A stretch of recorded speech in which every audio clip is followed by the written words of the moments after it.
Good morning mga halaman ko. Ala, di ko akalaing namumulaklak pala tong insulin. Namulaklak na siya. Namumulaklak pala to, ma. Oh, ang ganda. Amen yung kay Lord.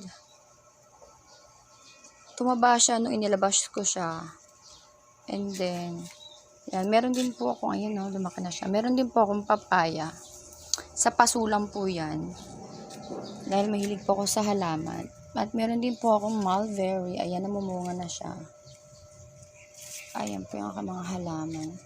Meron din po ako dito kalamansi. At meron din po akong native na lemon. Amen yung kay Lord. Ayan, meron din po akong talbos. Kasi mahilig po ako sa talbos ng kamote. Mahilig po ako sa mga gulay actually. Ayan po yung aking mga alaga. Makikita nyo po. Mukha na pong gubat ang harapan ng bahay ko. Amen yan. Ayan.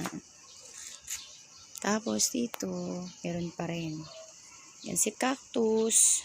Si welcome tree. Yung ito sa kabila, sa kapitbahay ko na yan. Yung mga oregano. And then, may tumubo rin kasing ayan, may tumubo rin kasing papaya. Ayan, may tumubo na naman siya. Actually, binawasan ko na yung iba nito. Pero may tumubo na naman siyang papaya. Malaki na siya. And then, ano nga ba itong halaman ko na to?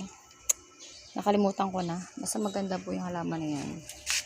And then, so finally, tumutubo na rin si blue ternate. Yan, tumubo na si blue ternate. Ito po kasi si rosas to.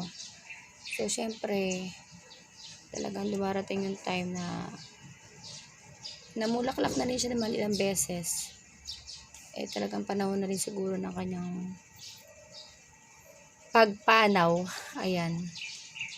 Well, praying na mamulaklak siya ulit, maging okay siya. Kasi I love roses. And then, sampalok. Bigla may tumubong sampalok. Ayan, may mga baby na rin yung aking cactus. Ayan, mahilig kasi sa cactus ang aking asawa. So, ayan.